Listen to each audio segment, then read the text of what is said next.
Hello and welcome to Behind the Mask, Thriving in Healthcare, a podcast created for healthcare employees to explore not only issues relating to mental and emotional health, but also unique challenges that those working in healthcare are faced with.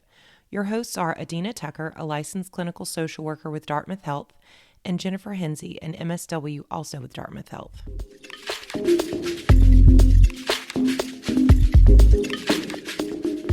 Welcome. This is our first episode of Behind the Mask, Thriving in Healthcare.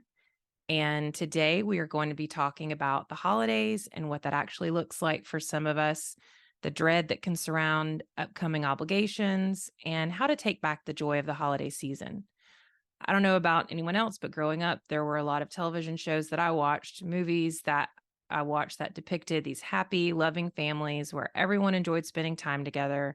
And if someone hurt someone else's feelings, they felt bad, they apologized, maybe they even learned a lesson. At some point, we all realize that not all families are that way. And even if your family is mostly pretty healthy and self-aware as a group, sometimes the obligation and expectation of the holidays can feel like too much. Once you're older, maybe you don't live nearby anymore, or maybe you have a partner and their family lives in a different place than yours does. Or maybe you have children. You could have a demanding job, and the holidays are the only time that you'll have off to unwind for months and months. Any of these things can lead to the obligation and expectations around holidays with our families that feel more like stress than joy. Yes, as a society, those who veer from the norm of flocking to family gatherings can be judged or made to feel guilty even by non-family members. Have you ever been talking about holiday plans with a coworker, and maybe you or someone else in the conversation says that they aren't going to visit family because they wanted to do something for themselves? Did anyone make a comment like, I can't imagine not going to see my family. I bet your mother or father will really be hurt. It can be a common reaction, and it makes it more difficult for us to set boundaries that protect our peace and emotional health. Nedra Glover Tawwab is a licensed clinical social worker and a mental health therapist, and she does a lot of work around boundaries. If it's something you struggle with, I highly recommend her books. But I mentioned her because she did an interview where she specifically talked about setting boundaries to manage unhealthy family relationships. And what she spoke to was that when COVID first started, and for some time afterward, most people couldn't be with their families during the holidays. So they spent the holidays focusing on what would make the holidays more enjoyable for them. Once things started to open up, there was this expectation again that holidays would be spent together. And what she noticed was clients saying they enjoyed their holidays for the first time in years when they spent it doing what they wanted to do and they didn't have to spend the holidays with their families. But there was this feeling of guilt and obligation to do what their families wanted them to. So, what we'd like to do for this episode is talk about why you might want to create some boundaries for yourself, specifically around the holidays, what that might look like, and then give you some examples of how you might put that into practice. If we look at the holiday season outside of our family expectations, that can include a lot of things: office parties, friend group parties, invitations to ornament exchanges or cookie exchanges. Your schedule can fill up rather quickly, leaving you overwhelmed and stressed out. One thing you might want to consider doing is being selective about what invitations you accept or events you attend. Think about the event itself and whether or not it seems like something you would truly enjoy, or if you feel like it's more of an obligation to go. What does your week look like?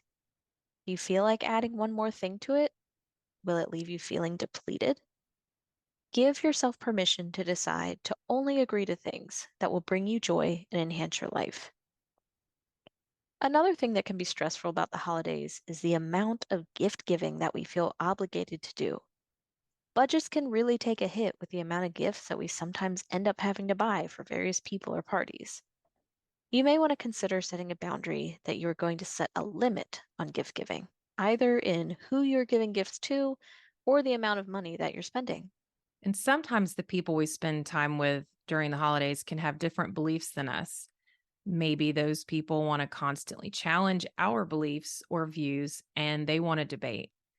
things can get heated and everyone can become uncomfortable. It definitely can lead to a holiday gathering feeling anything but festive. Along with that can come unacceptable words or behaviors, and you may feel that you have to stand up against those things that are said that just aren't okay, or any unwanted behaviors that typically occur from someone.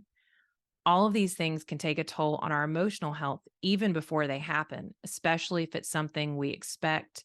And then during that and afterwards, because we feel drained, angry, or sad. So, how can you set a boundary once you've decided you need to? If you aren't accustomed to setting boundaries, it may be more difficult because you may worry that you're going to hurt someone's feelings. You may have feelings of guilt, or the person may actually try to make you feel guilty or push back. All of these things are completely normal and to be expected when we change what we allow. It's normal to feel guilty when we're doing something that's best for us. However, that does not mean that you shouldn't set the boundary.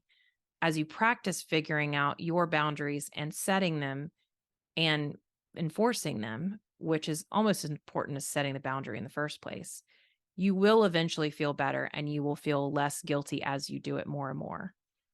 Setting a boundary is just a way of taking care of yourself. It isn't meant to hurt anyone else, and the focus is completely on you and what is best for your life. So let's dive in a little bit. So let's say you are just invited to come to a neighborhood holiday potluck party. You have something the next night that you're looking forward to, but work is busy. If you go, you'll have to bring a dish, bring cookies, bring a gift for the gift exchange, and you just aren't sure how you'll fit that into your busy schedule. Also, you aren't very close with your neighbors, and while they are lovely people, you'd really just like to block off a night for watching movies in your PJs.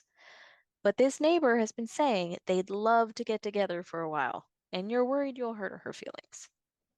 One way you could respond is, I'm so complimented to be invited, and it sounds like such a great time.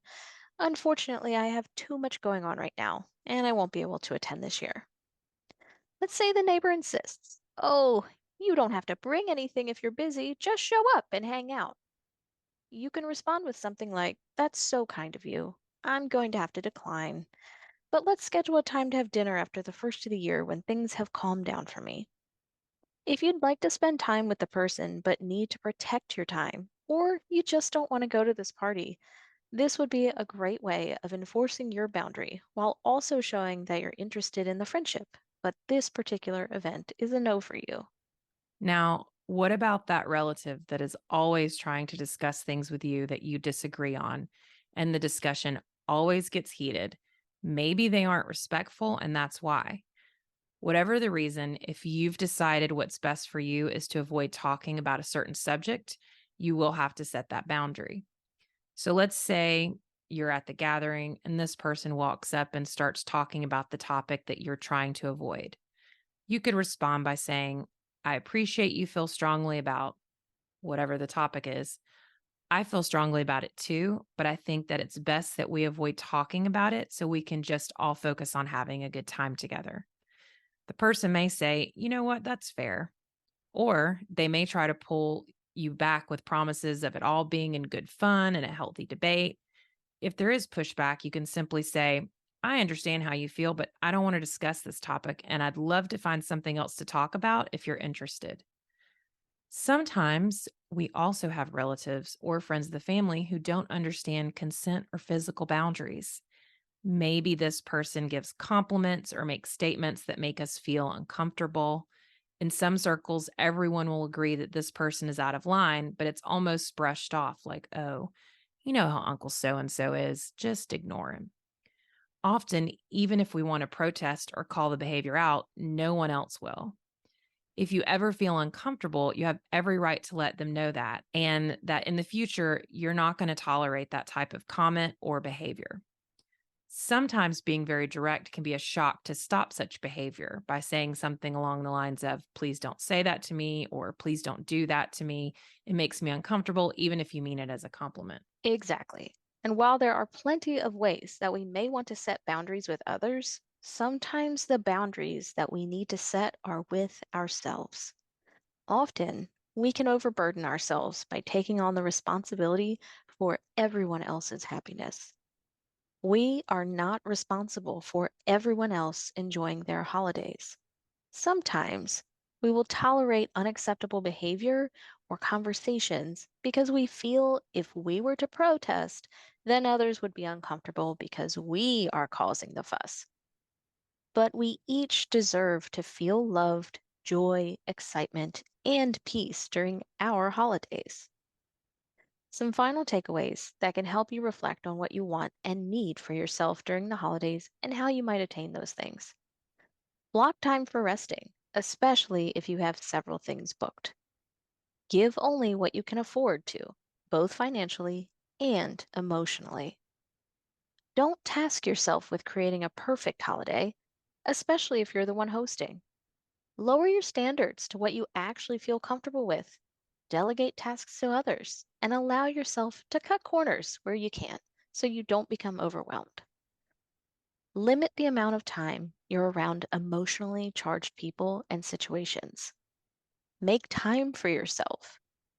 Know your limits and honor those, even if it upsets someone else. Say no when you need to. We hope this has been a helpful episode. We wish you all a healthy and happy holiday season. Thank you for joining us this week. As always, if you'd like more information and support, please check out our site at dartmouth-health.cobalt.care for additional content, connection to resources, support groups that you can sign up to attend, or to connect to one of our clinicians for counseling, psychotherapy, or medication evaluation. We appreciate you listening and hope you have a wonderful week.